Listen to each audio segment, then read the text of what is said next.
Good morning friends. आज हम plasmodesmata के बारे में अध्ययन करेंगे। प्लाज्मोडेस्माटा एक ऐसी संरचना होती है जो दो निकटस्थ कोशिकाओं के मध्य संपर्क साधने का कार्य करती है। जब कोशिका के केंद्र का विभाजन होता है, केंद्र के विभाजन के बाद में कोशिका द्रव्य विभाजन होता है और कोशिका द्रव्य विभाजन के दौरान कुछ जीव द्रव्य तंतु दो निकटस्थ कोशिकाओं के मध्य बनने वाले पिट या गैप के मध्य स्थापित हो जाते हैं। तो स्थापित होने के कारण से ये दोनों कोशिकाओं के मध्य एक प्रकार से सेतु के रूप में कार्य करते हैं। प्लाज्मोडेस्माटा की संरचना को इस प्रकार से समझ सकते हैं कि जैसे कोशिका 1 है, सेल 1 और सेल 2 दो कोशिकाएं। दोनों कोशिकाओं की स्ट्रक्चर को हम देखते हैं। इसकी जो सेल वॉल है कोशिका भित्ति इसमें देख रहे हैं। सबसे बाहर जो कॉमन वॉल होते हैं वो प्लाज्मा मेम्ब्रेन होती है। प्लाज्मा मेम्ब्रेन के अंदर प्राइमरी वॉल होते हैं, सेकेंडरी वॉल होते हैं, प्लाज्मा मेम्ब्रेन होते हैं और केंद्र होता है।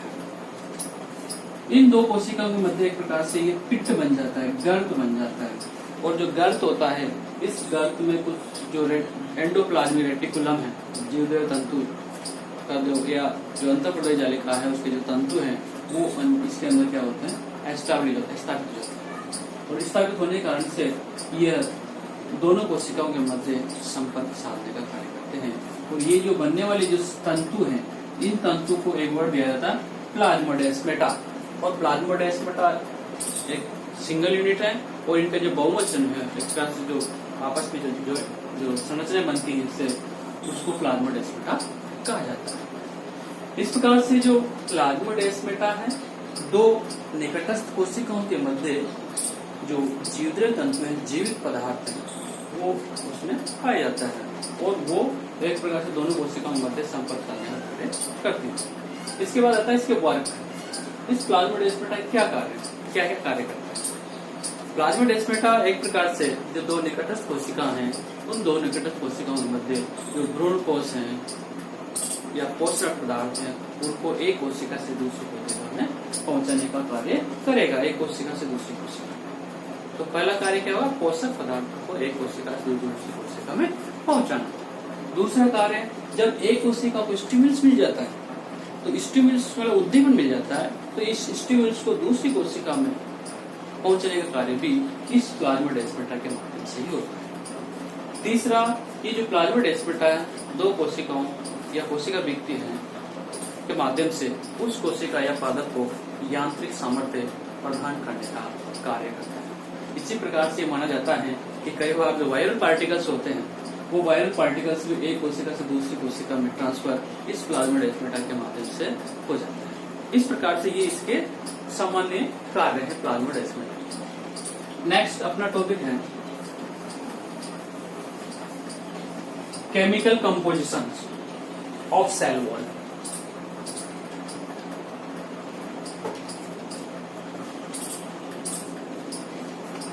Chemical composition of cell wall. कोशिका भित्ति का रासायनिक संगठन।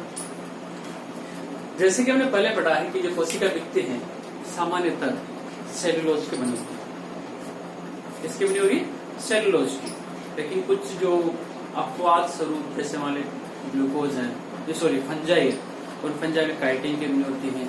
इसी प्रकार से जो बैक्टीरिया है, साइनोबैक्टीरिया है, वहाँ पर कार्बोहाइड्रेट की या एनएसिटिल ग्लूकोसामिन, एसिटिल एमीन, इस प्रकार की जो या किसी में लिपिड्स नेचर की, उसका निर्माण वहाँ पर होता है। लेकिन सामान्यतः माना जाता है कि जो प्लांट्स हैं उनकी जो कोशिका भित्ति है वो सेलुलोज की बनती है। और सेलुलोज ये क्या है, पॉलीसेकेराइड्स। क्या है ये, पॉलीसेकेराइड। इस प्रकार से पहला जो इनका केमिकल कंपोजिशन में अध्ययन करेंगे, पॉलीसेकेराइड कार्बोहाइड्रेट।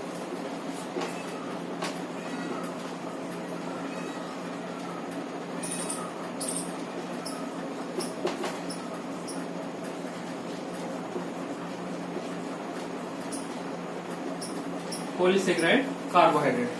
पॉलीसेकेराइड जो कार्बोहाइड्रेट वो जलप्री होते हैं, क्रिस्टली होते हैं।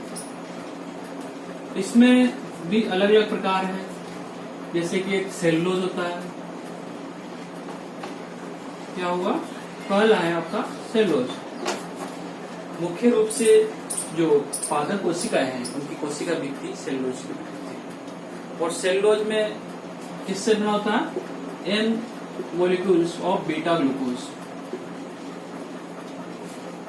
जो बीटा ग्लूकोज है वो बीटा ग्लूकोज के बहुत सारे अणु मिलकर के एक प्रकार से मोनोमर्स जो यहाँ पर है बीटा ग्लूकोज होगा, और ये बीटा ग्लूकोज के बहुत सारे अणु मिलकर के एक सेलुलोज का निर्माण करते हैं।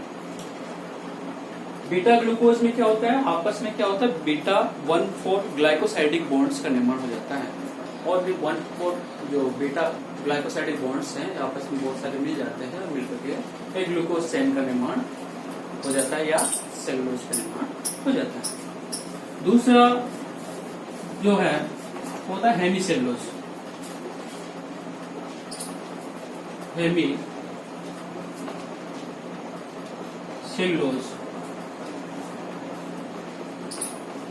हेमीसेलुलोज में जो मोनोमर्स होंगे, यहाँ ग्लूकोज के जो मोलिक्यूल्स है वो मोनोमर्स नहीं होंगे, बल्कि यहाँ पर जो मोनोमर्स होंगे अरेबिनोज हैं, जाइलोज हैं, मेनोज हैं, गैलेक्टोज हैं, इस प्रकार की जो शुगर्स हैं, शर्कराएं, वो यहाँ पर इसमें मोनोमर्स के रूप में कार्य करती है। और ये सेकेंडरी जो ओर होती है, द्वितीयक युक्ति का निर्माण जब होता है वहां पर ये हेमीसेलुलोज वहां पर उपस्थित होता है। नेक्स्ट इसके बाद में आता है पैक्टिन्स। तीसरा जो इसमें जो केमिकल्स आता है पैक्टिन, पैक्टिन सब्सटेंसेस, पैक्टिन पदार्थ। पैक्टिन पदार्थ के अंतर्गत माना जाता है कि यहाँ पर 3 प्रकार के पैक्टिन पदार्थ समानता है। पैक्टिन है, पैक्टिक एसिड्स है और पैक्टिक साल्ट्स। वो यहाँ पर इस प्रकार से पैक्टिन का निर्माण करते हैं और इनके मध्य पैक्टिक बॉन्ड्स का निर्माण हो जाता है। तो ये जो पैक्टिन सब्सटेंस है, ये पैक्टिन सब्सटेंस कहाँ पर पाए जाते हैं, पैक्टिन सब्सटेंस पाए जाते हैं मिडिल लैमेला में। कहाँ पर, मिडिल लैमेला। साथ ही जो यहाँ पर जो मोनोमर्स, इनके जो पैक्टिन्स के जो मोनोमर्स होते हैं वो यूरोनिक एसिड्स कहलाते हैं। नेक्स्ट है गम एंड रेजिन्स। इसी प्रकार से जो कार्बोहाइड्रेट चौथा प्रकार के होते हैं, गम्स हैं, रेजिन्स हैं, कुछ सेल वॉल्स में पाए जाते हैं। ये एक प्रकार से जल सो करके फूलने वाले पदार्थ। लिग्निन, लिग्निन्स ये एक प्रकार से जो कार्बोहाइड्रेट है उनके डेरिवेटिव्स होते हैं, व्युत्पन्न होते हैं। और ये लिग्निन्स क्या करते हैं, कोशिका को एक प्रकार से दृढ़ता प्रदान करने का कार्य करते हैं। तो जो स्क्लेरोकाइनेटिक जो सेल्स होती हैं या जो दृढ़ोत्तक जो फाइबर्स होते हैं, तंतु होते हैं, उनका निर्माण लिग्निन्स के डिपोजिशन के कारण ही होता है। इसी प्रकार से काइटिन, जो फंजाई है, कवक है, उन कवकों में जो मिलने वाले जो पॉलीसेकेराइड्स होते हैं वो काइटिन होते हैं।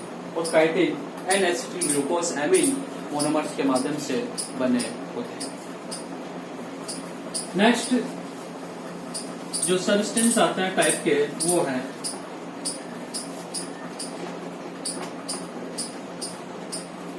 Fatty substances.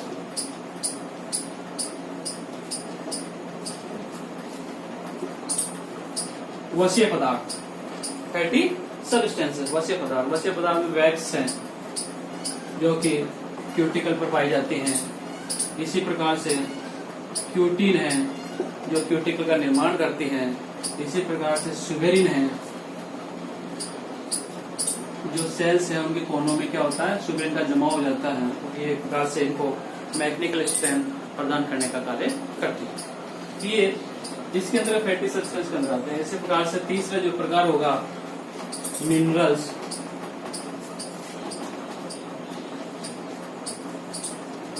खनिज लवण।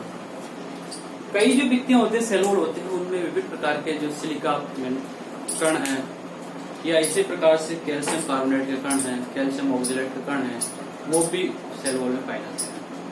कुछ जो जैसे मान लीजिए सिस्टोलिथ एक स्ट्रक्चर होती है, सिस्टोलिथ में जो कैल्शियम कार्बोनेट के कण हैं वहां पर सेल वॉल में पाए जाते हैं। इसी प्रकार से अगर कैल्शियम ऑक्जेलेट के कण अगर पाए जाते हैं सेल वॉल में तो रेफाइड्स नामक स्ट्रक्चर का निर्माण होता है।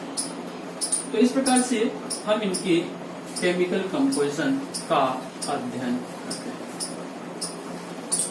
नेक्स्ट जो अगला जो टॉपिक अपना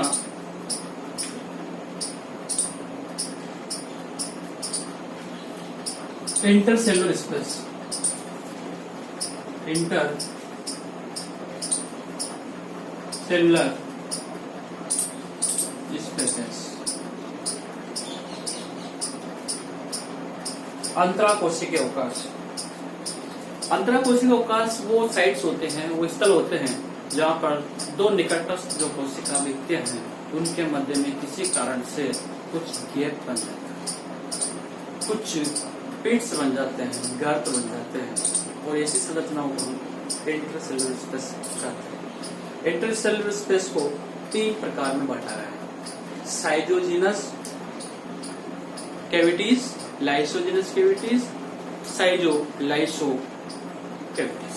तो फर्स्ट अपना है साइटोजिनस कैविटी। इसको इस प्रकार से हम समझ सकते हैं, जैसे मान लीजिए दो कोशिकाएं हैं, दोनों कोशिकाओं की जो कॉमन वॉल है, जिनकी जो भित्तियां हैं, इन भित्तियों में अगर मान लीजिए किसी कारण से स्थान बन जाता है, वहां पर कैविटी बन जाती है, वहां पर इंटरसेलुलर स्पेस का निर्माण हो जाता है, तो वो एक प्रकार से साइटोजिनस कैविटी के तहत आते हैं। सामान्यतः जितने भी जो कोशिकाएं प्लांट्स होते हैं उनकी जो यंग प्लांट्स होते हैं उनमें किसी प्रकार के इंटरसेलुलर स्पेस नहीं पाए जाते, लेकिन जो मैच्योर टिश्यूज होते हैं वहां पर इस प्रकार के इंटरसेलुलर स्पेस देखने को मिलते हैं। इसका सबसे अच्छा एग्जाम्पल है या इसका निर्माण, जैसे मैंने आपको बताया, दो निकटस्थ कोशिका है, उन कोशिका भित्तियों के मध्य स्थान बन जाता है, कैविटी बनती है, उस साइटोजिनस कैविटी का निर्माण होता है। और इसका उदाहरण है पाइनस की रेजिना। क्या होगा इसका उदाहरण? पाइनस की रेजिना। दूसरा है लाइसोजिनस कैविटी। लाइसोजिनस कैविटी का निर्माण होता है जब दो निकटस्थ कोशिकाएं की जो कोशिका भित्तियां हैं वो आपस में क्या होते हैं, घुल जाती है, लाइसिस हो जाती है। और लाइसिस अगर मान लीजिए थोड़ा लंबा हो जाता है तो एक प्रकार से कैनाल बन जाती है, तो इसको कहा जाता है लाइसोजिनस कैविटी। और इस प्रकार का एग्जाम्पल है नींबू है, संतरा है, वहां पर लाइसोजिनस कैविटी वहां पाई जाते हैं, कुछ किसी प्रकार के पदार्थ वहां पर होते हैं। इसी प्रकार से तीसरा जिसका टाइप है साइजो lysigenous cavity.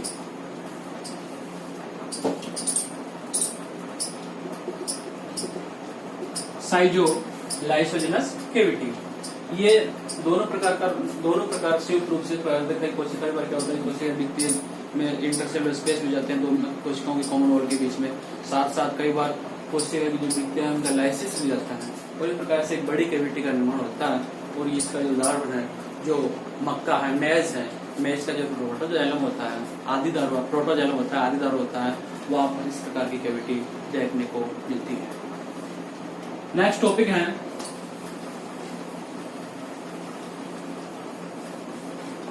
Work of cell wall.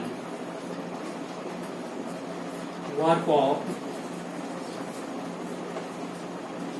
Cell wall, कोशिका भित्ति के कार्य। कोशिका भित्ति क्या क्या कार्य होंगे, जैसे मान लीजिए कोशिका भित्ति है, पहला जो कार्य होता है जीव द्रव्य की सुरक्षा करना, प्रोटेक्शन ऑफ साइटोप्लाज्म।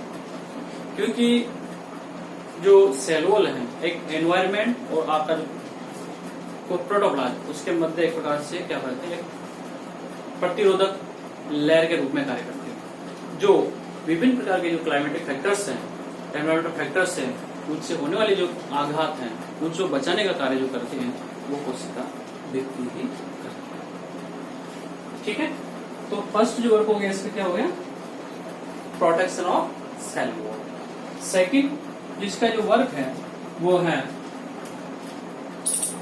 जो विभिन्न प्रकार के जो मिनरल्स हैं, खनिज लवण है, खनिज लवण के साथ साथ जो जल है, वो उनको पहुंचाने का कार्य करते हैं। क्योंकि जो कोशिका भित्ति है वो कंप्लीट पूर्ण रूप से पारगम्य